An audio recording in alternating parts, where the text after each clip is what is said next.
Exaucez Lungu TV, une plateforme pour votre croissance prophétique et pour l'édification des saints.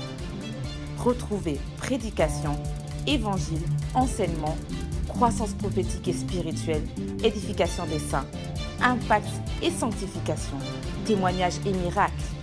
Exaucez Lungu TV, la chaîne qui vous procure la vie. Bonjour chers téléspectateurs, vous êtes les bienvenus sur votre chaîne Exaucez Lungu TV, la chaîne 100% prophétique qui vous procure la vie en Jésus. Alors chers téléspectateurs, nous vous disons encore merci d'être aussi nombreux à vous connecter sur votre chaîne favorite et merci d'aimer et de partager encore cette chaîne.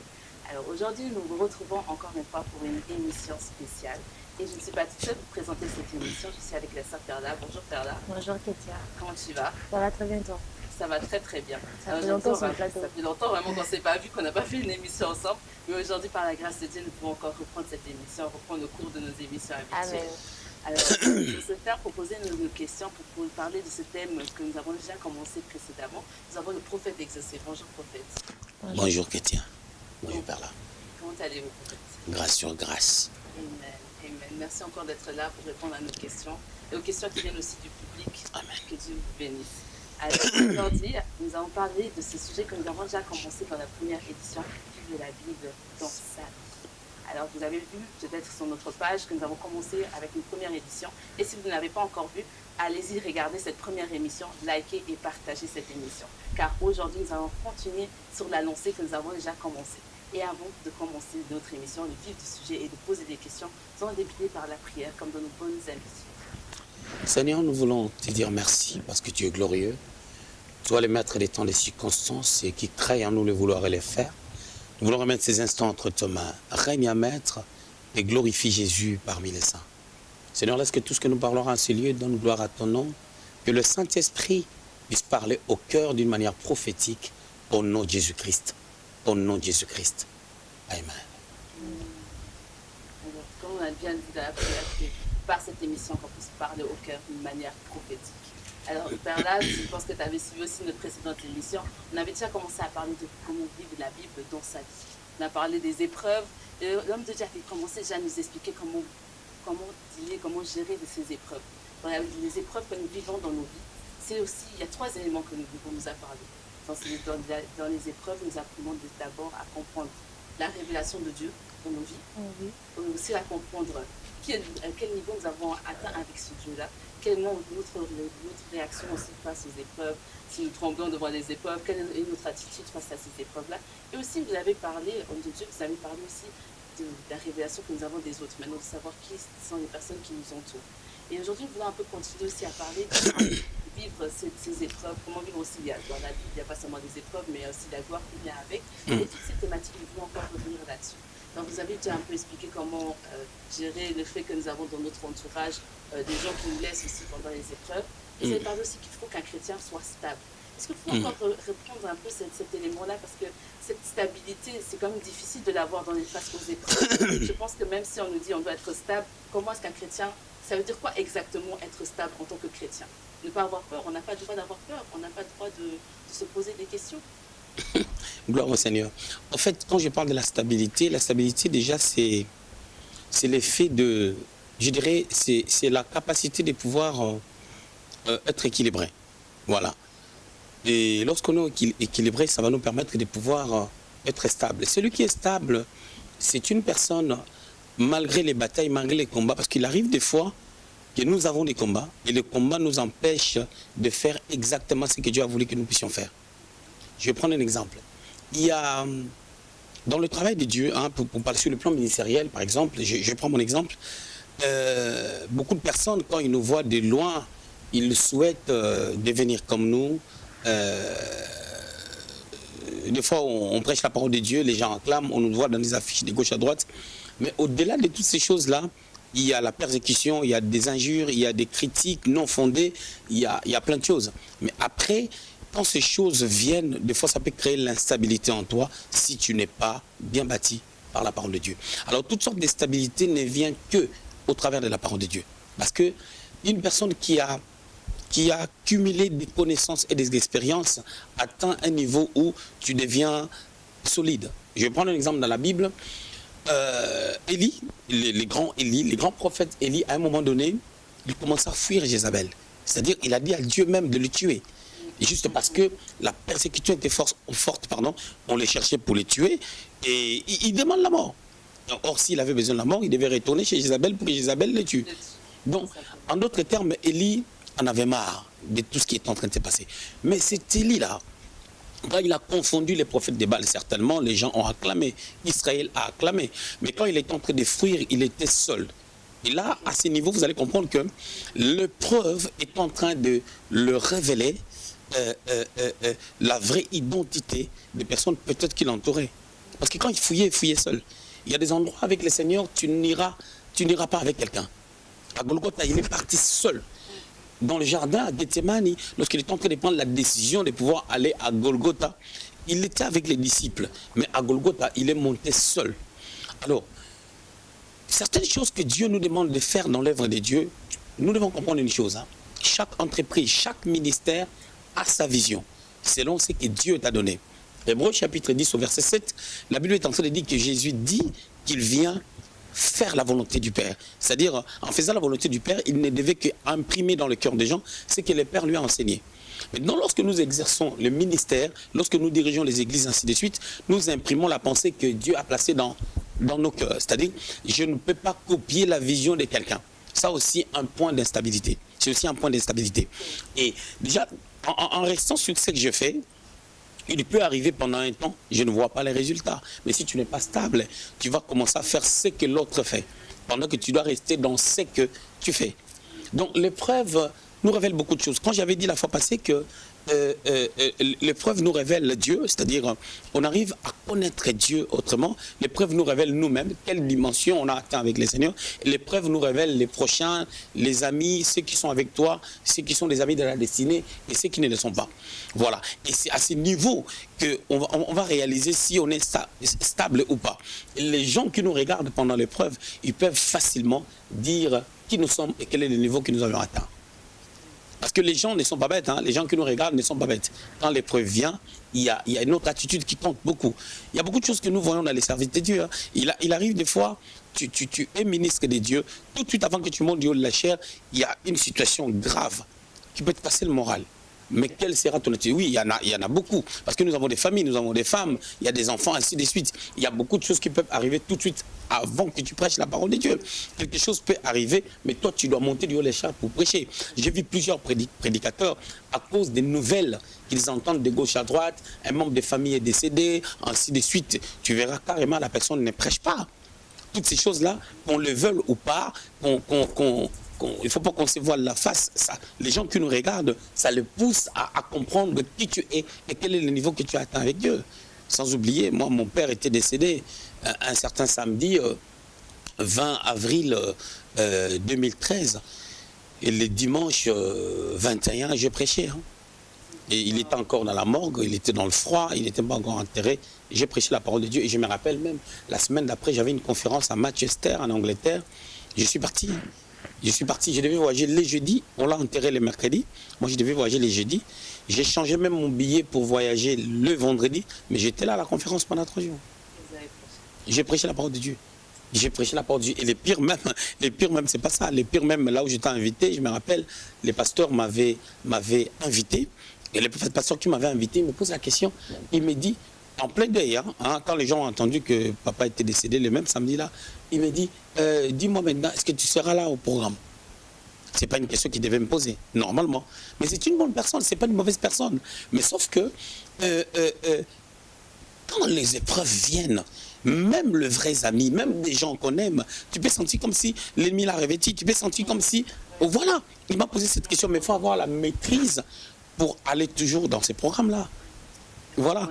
Et là, toutes ces choses-là dépendent de l'équilibre que tu as. Et notre équilibre dépend de la connaissance que nous avons à l'égard de notre Dieu.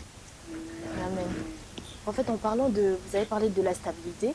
En parlant justement de la stabilité, on voit en fait dans la Bible, par rapport à l'apôtre Paul, on voit quand même que l'apôtre Paul, il fait partie des grands dans l'apostolat. On voit vraiment qu'il a fait des miracles, il a vécu des miracles. Lui-même aussi de son côté, il a fait des miracles. Mais par contre, on remarque que l'apôtre Paul était bossu.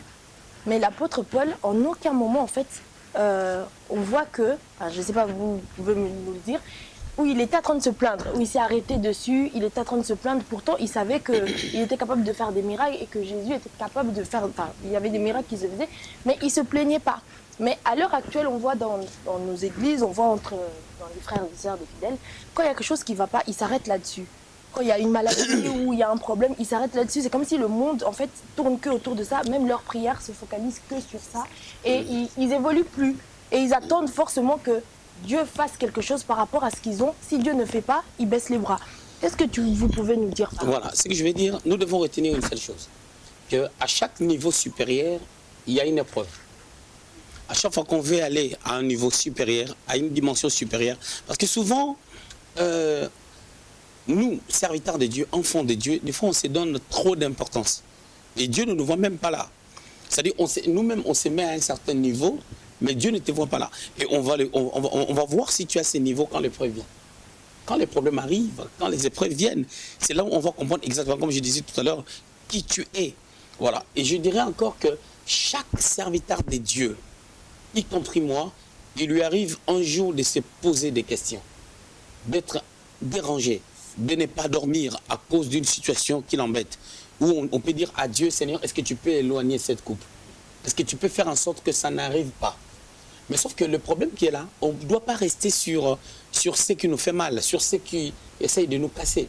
On doit aller plus loin. On doit le surmonter. Parce que le plus gros danger, c'est l'instabilité se manifeste lorsque on demeure dans ce qui te fait mal. C'est-à-dire, ce qui te fait mal, bien entendu, tu as mal, mais tu prends une autre décision et qui va à l'encontre de la vision que le Seigneur t'a donnée. C'est là où il y a les problèmes. Je peux me faire mal. Je ne dis pas que j'ai jamais eu mal. Non, plusieurs fois, et je dirais même tout le temps, on a mal par rapport à certaines choses que tu peux. On n'a pas des cœurs en plastique, on a les cœurs comme tout le monde. Il y a des choses qui nous font mal, il y a des choses, on dit sur toi, tu regardes comme ça, tu dis, du début à la fin, je connais rien, mais tu te dis, mais c'est là. Mais il faut comprendre qu'il faut retourner à la parole de Dieu. La Bible déclare que vous serez persécutés. Je vais vous dire un truc. Imaginez-vous, lorsque nous prions pour les malades sont guéris, il y a des miracles authentiques qui se font. Mais ça amène la sécheresse sur les plans, au niveau de la médecine. Les gens là qui ont étudié pendant 7 ans pour devenir médecins, des fois on les cause des problèmes. Et des fois, il y a parmi les médecins, pas tout le monde, il y a des médecins qui sont dans l'occultisme. Il arrive des fois, nous dévoilons des secrets par rapport à certaines choses qui étaient cachées. On les dévoile au niveau de la nation. Les occultistes ne sont pas d'accord avec nous. Ils se réunissent, ils font l'occultisme, ce qu'on appelle, ils font l'air culte, hein, ce qu'on appelle communément l'occultisme, afin de pouvoir faire en sorte que nous soyons tirés vers le bas. Quand Goliath voulait se battre avec David, la Bible dit, Goliath maudissait David avec ses dieux. C'est-à-dire la bataille n'était pas physique, la bataille était d'abord a priori spirituelle. Parce que la taille de Goliath et la taille de David, il n'y a pas photo, il n'y a pas de rapport. Mais Goliath est en train de maudire David, mais David avait une force, c'était le nom de l'Éternel. Et nous avons le nom de Jésus. Mais pour que le nom de Jésus-là ait de la valeur, nous devons comprendre nous-mêmes déjà notre identité et quelle est la vision que le Seigneur nous a donnée. Connaître la parole de Dieu, connaître notre identité, c'est quelque chose de très important. Parce que le Seigneur n'a pas dit seulement vous serez la tête, n'a pas dit seulement vous serez béni. Il a dit aussi dans le livre de Luc au chapitre 6 qu'un disciple n'est pas plus grand que son maître. Il sera traité comme son maître. Si le maître a été persécuté, le disciple sera persécuté. C'est-à-dire qu'il y a des choses, ça doit venir. On a mal. Mais on ne doit pas s'arrêter là. Tu sais, il peut arriver surtout dans le ministère prophétique. Hein. Il y a d'autres révélations que tu peux donner comme ça. Les révélations sont vraies. Mais la personne fait comprendre aux gens que c'est pas ça, mais c'est vrai. Elle sait pertinemment dans son cœur que c'est vrai. Mais tu sais, si tu n'es pas équilibré, ça peut casser ton ministère prophétique. Tu vas dire que je ne prophétiserai plus. Exoselongo TV, your channel for your spiritual growth and for the building up of the saints. You will find learnings, teachings, prophetic messages, miracles and testimonies. Exoselongo TV, the channel. Il y a des choses comme ça où le Seigneur permet. Il arrive des fois, je me rappelle, dernièrement en Angleterre, j'ai donné une parole. Je dis, il y a quelqu'un qui est dans cet étranger qui a un membre de sa famille, alors très proche, qui s'appelle un tel, je donne un nom, qui s'appelle un tel. Tu sais, l'Esprit de Dieu a saisi cette femme-là qui était devant. J'ai dit, lève-toi, je vais prier pour toi. Je vais prier pour toi et l'onction va la toucher là où elle est. Tu sais qu'elle ne s'est pas mise debout. Un petit moment après, le mari de la personne m'a contacté sur Facebook pour dire que la personne est décédée. Voilà. Donc, Dieu avait mis... J'ai cité les noms de la personne qui était à l'hôpital, qui était gravement malade. Et je précisais bien que c'est une personne chère dans la famille. Si elle tombe, les pleurs seront extrêmes. Mais la femme ne s'est pas mise debout à l'instant même. Mais le lendemain, et son mari c'est un homme respectueux et tout, et le lendemain, je priais quand même pour la femme, afin que l'Esprit de Dieu puisse toucher sa maman là où elle était à l'hôpital. Mais je te dis qu'une semaine après, je ne sais pas, un petit moment après, la femme était décédée. Pourquoi? Parce que la foi c'est maintenant, la gloire c'est maintenant. Dieu dit à Moïse que je passerai. Exode chapitre 33, je passerai et tu me verras.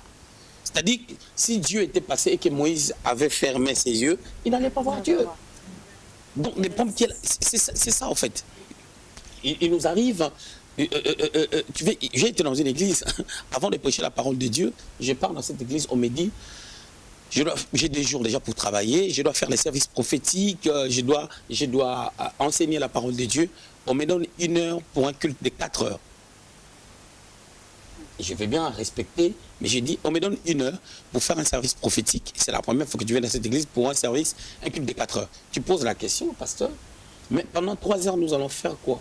Il te donne une raison que tu ne trouves pas cohérente. Tu comprends? Mais après, quand on a parlé là, tu sens que le courant n'a pas bien passé. Mais moi, je dois prêcher.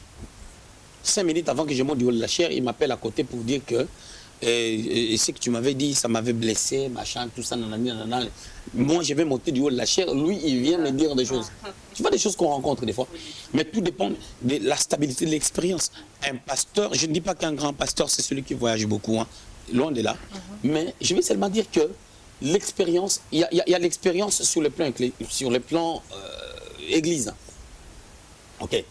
Tu peux avoir une expérience étant pasteur berger d'église. Moi, depuis 2002, je suis dirigeant d'église.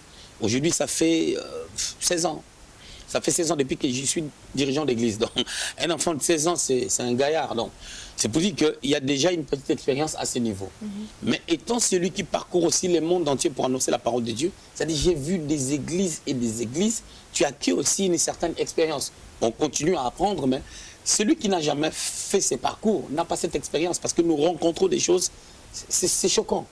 Moi, j'ai été dans des endroits où on me met dans l'hôtel. Je me rappelle, à 2008, je pars à un endroit dans une ville. On me met dans un hôtel, l'eau ne sort pas. Je dois me laver, je dois aller prêcher, l'eau ne sort pas. Si je contacte les pasteurs, j'arrive pas à les joindre. Maintenant, l'heure avance, il faut que j'aille prêcher. L'eau ne sort pas. Et c'était pendant l'été. Qu'est-ce que j'ai fait? Je me suis rhabillé pour aller prêcher et j'ai bien fait les services. Et déjà, à cette dimension, si tu n'es pas équilibré, tu ne vas pas prophétiser sur les pasteurs. C'est que Dieu te montre et sur cet homme de Dieu, tu ne diras pas. Tu vas t'arrêter sur son défaut, sur son erreur, sur sa faute. Raison pour laquelle ça nous demande, les travaux que nous faisons demandent beaucoup d'équilibre. Beaucoup d'équilibre. Ouais. C'est très important, c'est ce que je veux dire en fait, parce que souvent on se laisse influencer par ce qu'on expérimente par rapport à une personne. Ça peut être aussi une chose que Dieu permet. Moi, il m'est arrivé, vraiment sans te couper la parole, moi, il m'est arrivé avant, étant chanteur, étant chantre, je n'arrivais pas à supporter que quelque chose déconne dans la musique. Soit le clavier, soit la batterie, c'est-à-dire j'ai les oreilles ouvertes. C'est-à-dire quand j'ai l'oreille musicale, quand je monte, je commence à chanter, j'entends tout. Mais il arrivait des choses que je ne supportais pas. C'est-à-dire, tu vas sentir que mon humeur a changé parce qu'il y a quelque chose qui ne marche pas. Et je devais travailler sur ça. Ma femme me disait toujours, tu dois surmonter ça. Pour moi, le service que j'ai fait est lié à la musique. Mais il fallait aussi faire les services sans musique.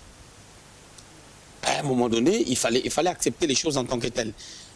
C'est-à-dire, quand ça casse, je peux ne pas chanter, on peut même finir, on ne joue pas la musique, on entre dans les services, on le fait. Mais il fallait un travail, ça devait prendre le temps. Voilà, donc c'est comme ça. Il y a des choses qu'on apprendra, qu'on va mettre en pratique tout de suite, mais il y a des choses au fil du temps, on doit le travailler. Ça, c'est très important. Et ce n'est pas seulement sur le plan ministériel. Ça va au-delà, même dans la famille, même dans le couple, même dans une entreprise. Ça va au-delà. C'est-à-dire tout ce que nous pouvons pratiquer, mettre en pratique étant serviteurs de Dieu, d'autres personnes aussi peuvent faire la même chose dans le domaine de leur vie. Voilà. Mais vous avez parlé aussi d'une chose, quand même, j'aimerais qu'on puisse revenir là-dessus. Vous avez donné cet exemple de cette femme, et je pense que ça, bon, ça donne notre cause. parce que quand on travaille à ce moment, où on fait l'appel, où on donne une prophétie. Dis une personne que tu sais que c'est toi. Mais il y a cette peur, ou peu importe la raison pour laquelle tu ne te lèves pas. Mais la Bible dans sa vie, ça joue aussi sur cet aspect-là de se laisser couler, en fait. Oui, tu sais. Il y a un malheur qui est arrivé après. Parce que le problème qui est là avec le chrétien, on dit Bible vivre la Bible dans sa vie, c'est quoi? Il faut que la parole qui est écrite dans la Bible, il faut que les paroles, les témoignages, les paroles qui sont écrites dans la Bible deviennent vie dans notre vie. Nous devons vivre ça. Pierre a marché sur les eaux, oui, c'est bon. Comme c'est Pierre, c'est lui qui a pris les risques de commencer à marcher sur les eaux. Mais si on me le dit, quel sera mon sort? Ok? Nous voulons la gloire, les acclamations. Et quand maintenant, ce sont des pierres. Aujourd'hui, on ne lapide plus avec des pierres. On lapide avec des mots, on lapide avec des paroles. Surtout maintenant, il y a la facilité. Tout le monde peut se filmer pour dire tout et n'importe quoi. Vous savez, ce qui m'étonne même des thèmes. Tu verras quelqu'un sur YouTube, il met un thème, par exemple, les faux chrétiens. Par exemple, ce n'est pas l'évangile. Il n'y a aucun thème biblique que le Seigneur a développé dans la Bible, en parlant par exemple des faux chrétiens. Non. Non. Il y a des thèmes dogmatiques, il y a des thèmes... Raison pour laquelle il est très important que nos bien-aimés pasteurs, prédicateurs, puissent faire les études bibliques. Oui. Les études bibliques, la théologie ne fait pas de nous des serviteurs de Dieu, mais ça structure notre façon de travailler pour le Seigneur. Et lorsque les gens se vilipendent sur les réseaux sociaux, les gens s'injurient, ainsi de suite et tout, toutes ces choses-là sur le plan doctrinal, dogmatique, ce n'est pas biblique. Il y a des thèmes, tu peux parler de la crainte de Dieu, mais tu dois nous montrer comment nous devons faire pour vivre dans la crainte de Dieu. Tu dois parler de leur foi. Tu dois nous faire comprendre comment nous devons vivre par la foi. Parce que ce n'est pas question de développer des thèmes parce qu'on sait parler, mais il faut que ces thèmes-là soient vie dans notre vie. C'est-à-dire la Bible, nous devons vivre la Bible dans notre vie, au lieu de vivre notre caractère dans notre vie. C'est ça déjà le problème. Vivre la Bible dans notre vie, c'est Moïse qui quitte l'Égypte avec un peuple, 600 hommes, sans compter les femmes et les enfants. Il avance. Ces gens-là, ils ont vu la main de Dieu. En Égypte, il y a des gens qui pleuraient. Il y avait un grand deuil en Égypte parce que tous les premiers-nés sont décédés, commençant par le fils des pharaons, qui pouvait être pharaon prochainement, à la place de son père. Mais c'est Moïse, là, les gens ont acclamé quand il sortait avec joie. Quelle onction! Dieu a dit à Moïse que non, je vais toucher le peuple, les Égyptiens, ils vont leur donner des choses. Ils sont partis chez des Égyptiens. Les Égyptiens ont perdu leurs enfants, mais ils les ont donnés de bien, de l'or et tout, consort et tout. Mais quelle onction! Parce qu'ils ont été touchés par Dieu. Ils ont eu peur, en fait. Ils ont eu peur de leur Dieu. Ils ont dit, pour que d'autres enfants ne continuent pas à mourir, je crois dans leur cœur, ils ont dit ça, nous devons donner. Parce que ces gens-là, ce sont des dieux.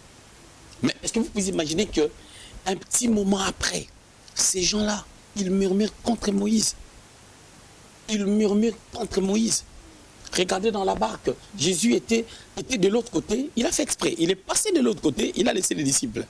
Quand il commence à marcher sur les eaux, les disciples ont crié, c'est un fantôme. Bon. Mais ces gens-là qui étaient avec lui, ils l'appellent fantôme parce qu'ils ne l'ont pas reconnu. Ils n'ont pas eu la révélation de Dieu. L'épreuve est arrivée, mais vous devez savoir la révélation de Dieu.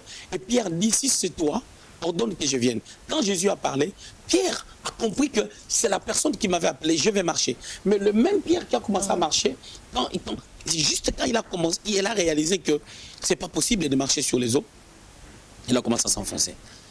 Donc le parcours avec Dieu, surtout chez les francophones, on n'arrive pas, il faut le dire, hein, on n'arrive pas à avoir des hommes de Dieu puissants, des hommes de Dieu qui ont une certaine expérience, un certain bagage partant de leur souffrance et après par leur devenir. Hein, ils ont traversé le feu. On a du mal à voir toutes ces choses-là. Raison pour laquelle nous prenons les anglophones, hein, pour ne pas parler des Américains, nous prenons les anglophones en général comme nos modèles, laissant même la Bible à côté. On commence à voir Dieu par les anglophones plutôt que voir Dieu en Jésus. Voilà. Il y a des choses vraiment que l'Église doit se réveiller et, pour que la Bible soit une vie dans nos vies.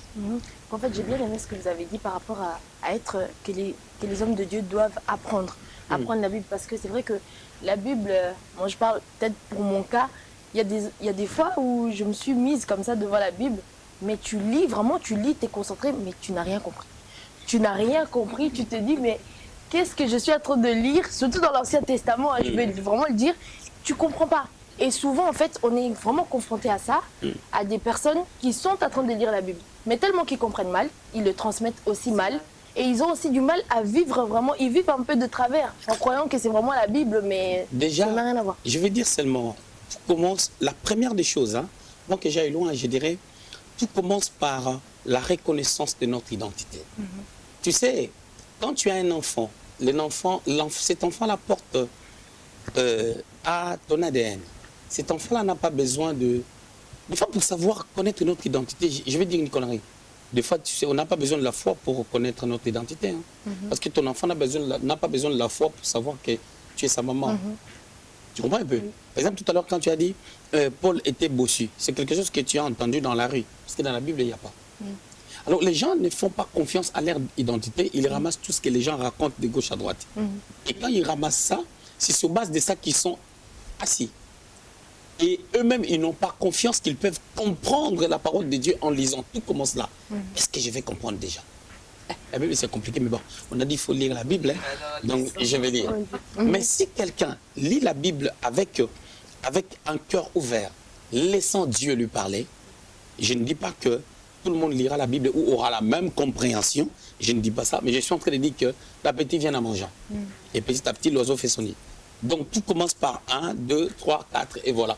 Il faut déjà avoir confiance qu'on a un Dieu et que tu as le Saint-Esprit qui peut te communiquer quelque chose. Le plus important dans la Bible, c'est pas de retenir les choses. Je le disais à quelqu'un, c'est d'essayer de comprendre le peu qu'on peut comprendre. Et ça ne se fait que sous l'aide du Saint-Esprit, parce que c'est poussé par le Saint-Esprit que les hommes ont parlé de la part de Dieu. Voilà. Donc, avoir confiance, c'est une... Il y a beaucoup de choses que les gens balancent de gauche à droite parce qu'ils ont entendu ça. Tu verras quelqu'un dire, la Bible déclare, l'échec n'est pas le dernier mot de Dieu. Ce n'est pas un verset biblique. La Bible dit, quand l'Esprit s'accorde avec la parole, Jésus est Seigneur, ce n'est pas un verset biblique. La Bible déclare, je ne sais pas... Jésus est 3 fois saint. Jésus est 3 fois saint. Ce n'est pas dans la Bible. Voilà, donc il y a plein de choses qu'on raconte, on voit ça chez des modérateurs, surtout les modérateurs. Au lieu de nous amener à prendre l'avion, des fois ils nous amènent à prendre les bateaux là où nous doit prendre l'avion. Des fois les modérateurs, ils veulent t'amener à prendre les taxis pour aller en Amérique. Tu sens vraiment que là où nous partons, on n'arrivera pas en Amérique parce qu'on a pris les taxis. Il faut vraiment l'avion. Et vraiment un avion, pas un... Des fois, les modérateurs nous amènent à prendre les petits porteurs pour aller en Amérique. Donc, des fois, il faut faire attention. C'est pour ça que quand on vient à l'église, on doit se disposer, être en contact avec ton Père parce que nous sommes des enfants de Dieu. Nous sommes des fils et des filles de Dieu. Alors, non, moi, j'ai fait signe que nous arrivons vers la fin de notre émission.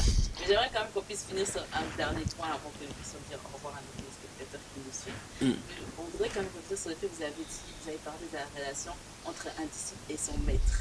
Donc, dans vivre la Bible dans sa vie, il y a aussi cette partie que le disciple n'est pas forcément plus grand que son maître, mais il va passer par les schémas que son maître a vécu, si j'ai bien compris. Est-ce que si on comprend bien, si maintenant vous avez des disciples, enfin, en tant que père spirituel, vous avez des fils spirituels, c'est-à-dire qu'ils seront amenés à mener un peu une vie, enfin vivre les défis que vous avez vécus. Voilà, déjà à ce niveau, je vais dire 2-3 choses. La première est que certaines choses, nous les vivrons que parce qu'on a une certaine dimension, un certain niveau de l'appel, ou une certaine dimension dans son appel. Tous les appels ne se ressemblent pas. Tous étaient apôtres, mais le jour de la Pentecôte, c'est Pierre qui a parlé. Tous étaient disciples et devenus apôtres, mais ce n'est pas tout le monde qui avait la clé. Tous étaient apôtres, ce n'est pas tout le monde qui s'est retrouvé dans l'île de Patmos. Voilà, c'est-à-dire les appels sont différents. Vous voyez Luc, il a écrit un bel évangile, mais Luc, on ne voit pas là où il a fait des miracles. Ce qui veut dire que les appels sont différents. Et je crois aussi que je vais avoir un fils spirituel que le Seigneur peut utiliser plus que moi, 10 ans après. C'est normal. Mais le problème, c'est quoi? Est-ce que ce fils-là se met à la hauteur de l'appel qu'il a? Et lorsque je vois que ce fils-là ne se met pas à la hauteur de l'appel qu'il a, je vais lui dire que tu ne peux pas être comme moi. Ou tu n'es pas comme moi. C'est ça déjà les problèmes. Parce que quand on te dit tu n'es pas comme moi ou tu ne seras jamais comme moi, c'est par rapport au comportement que tu manifestes pendant 5 ans, pendant 6 ans, pendant 7 ans, par rapport à la manière dont et ton âge avance, mais ta tête, tu ne grandis pas dans ta tête. C'est ça. Quand le Seigneur est en train de dire qu'un disciple sera comme son maître, premièrement, il parle de gens qui vont travailler à la hauteur de la barre qu'il va laisser. Il va laisser les choses à une certaine dimension. Le Seigneur a opéré des miracles. L'ombre de Jésus n'a pas guéri quelqu'un, hein, mais l'ombre de Pierre a guéri quelqu'un. Jésus n'avait pas pris les mouchoirs pour guérir quelqu'un. Pierre a utilisé les mouchoirs. Mais si Paul, on a pris des mouchoirs, on mettait sur le visage de Paul, quelqu'un va dire c'est quoi ça? Mais quand Jésus prêchait, il n'a pas fait ça. Mais le Seigneur a dit vous ferez au-delà. Quand le Seigneur a dit vous ferez au-delà, il n'est pas en train de dire que nous serons plus que lui. Non, on ne peut pas être plus que lui. Mais il est en train de dire que sur base des choses que j'ai mis comme fondement, vous allez aller maintenant, vous allez le perfectionner. C'est comme la loi a été un pédagogue pour que la grâce prenne le relais, afin de nous amener un jour à hériter le royaume des cieux. Ce que le Seigneur a fait, c'est vraiment la base. Et nous devons maintenant nous appuyer sur cette base-là. Si Dieu peut faire quelque chose, s'il peut prendre cet iPad, il le transforme en table, si c'est faisable, je ne vais pas dire que c'est la magie. Je vais dire que c'est la puissance de Dieu, c'est la continuité de la résurrection de Lazare. Parce que la résurrection de Lazare, Lazare était une pourriture. Lazare était déjà pourri parce que ça faisait 4 jours. C'est-à-dire ses os et la chair se sont décomposés. Parce qu'on avait dit il sent déjà ce qui n'était pas embaumé. Déjà dans la culture juive, il fallait enterrer la personne le même jour. Et 4 jours après, les corps s'est décomposé parce qu'il n'était pas embaumé, parce qu'il sentait déjà. Et même lorsque le Seigneur s'est approché, les gens sentaient l'odeur parce qu'ils sentaient déjà. Et quand on a enlevé la pierre, le Seigneur a dit Lazare sort. Lazare est sorti, c'est-à-dire tout s'est affermi. Pour que tout s'affermisse, il y a eu transformation, il y a eu renaissance, il y a eu renouveau, il y a eu changement, il y a eu un impact qui a amené tout à redevenir à l'état initial. Le pire, c'est pas ça. Le pire est que quand il est sorti, il a reconnu ses sœurs. Et la mémoire qui était pourrie, le cerveau qui était pourri, était régénéré. Donc, ce qui veut dire que, quelque part, si Dieu peut faire des grands miracles, il peut le faire. Moi, j'ai vu ce genre de choses à l'église. Quelqu'un qui a sous les aisselles pourries, tu sens la lèpre, j'ai dit dans 5 minutes, ça va disparaître. Dieu a fait ce genre de miracles. Je vis des personnes, quelqu'un qui est tombé, ma fille, l'évangéliste Lauriane, elle est tombée du 2e étage juste en bas. Elle a roulé, tombé, elle a tapé les genoux par terre. La jambe était comme ça. J'ai dit dans 5 minutes, ça va se rétrécir. Ça se rétrécit. Pour dire que Dieu, c'est un Dieu de miracles. Mais quand ça s'est rétréci, pour que quelqu'un tape son genou par terre et qu'il y ait gonflement, quelque part, il y a des choses qui sont désorganisées à l'intérieur. Les choses ne sont plus à leur place. Et quand l'onction vient, ça remet des choses à leur place. Donc, ce Dieu-là est capable de pouvoir faire en sorte que je mets ma veste et je n'ai pas d'argent dans ma poche, je me mets la main comme ça, je sors 500 €. Et c'est possible, c'est pas la magie. C'est la puissance de Dieu. Et quand tu opères dans cette dimension, mais je te dis que les autorités, les dominations, les principautés, les médecins et consorts, ils ne t'aimeront pas. Ils vont faire des réunions contre toi pour t'attaquer. Mais quand ils vont t'attaquer, ils ne vont pas se présenter. Leurs esprits vont habiter certaines personnes afin de pouvoir t'attaquer. Nous devons comprendre que la Bible nous enseigne, Paul le dit dans Ephésiens au chapitre 6, que notre combat est spirituel. Notre bataille est spirituelle. La bataille n'est pas physique. Il y a un système qui est établi. Hérode s'élève pour dire qu'on va sortir une loi, on va tuer tous les enfants. Les gens exécutent. Ah, nous on a seulement exécuté, mais ils ne savent pas qu'est-ce qu'Hérode a derrière sa tête.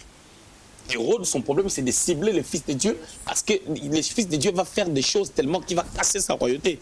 Mais les gens ne comprennent pas. Les gens ne comprennent pas qu'est-ce qui est en train de se passer dans la nation. Voilà. La bataille est d'abord spirituelle.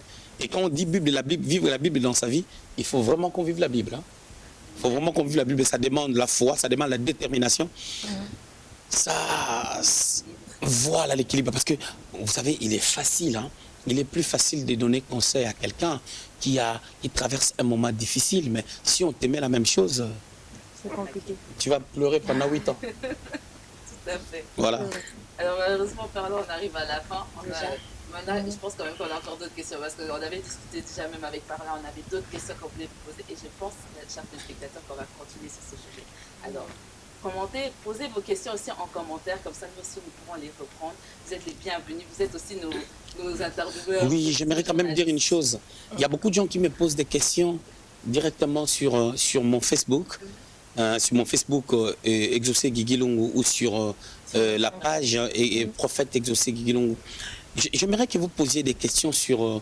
envoyez vos questions sur Exaucé Lungu, comme ça sera traité. Et je vais faire des émissions sur base de ces questions. Parce que des fois, par jour, comme ça, je peux avoir 50 questions. J'ai 100 questions. Comment je vais faire?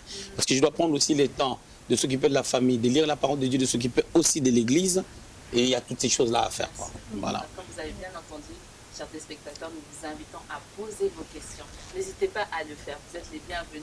On aime d'ailleurs vos questions parce que c'est souvent des choses que nous-mêmes on ne maîtrise pas. Donc, ça nous permet aussi de pouvoir penser à d'autres émissions. Tout à fait. On tire souvent des thèmes par vos questions. Donc, encore une fois, posez vos questions, partagez la page, aimez la vidéo si vous aimez la vidéo, si vous êtes bénis, et j'en suis sûre que vous êtes bénis. Alors, aimez cette vidéo encore une fois. Donc, nous vous donnons encore rendez-vous pour une prochaine émission pour vivre la vie de sa vie. Que Dieu vous bénisse. Merci beaucoup pour cette émission. Merci à vous aussi. Que Dieu vous bénisse. Amen. Amen. À la prochaine, chers téléspectateurs. C'était Exaucé Lungu, la chaîne 100% prophétique qui vous procure la vie en Jésus.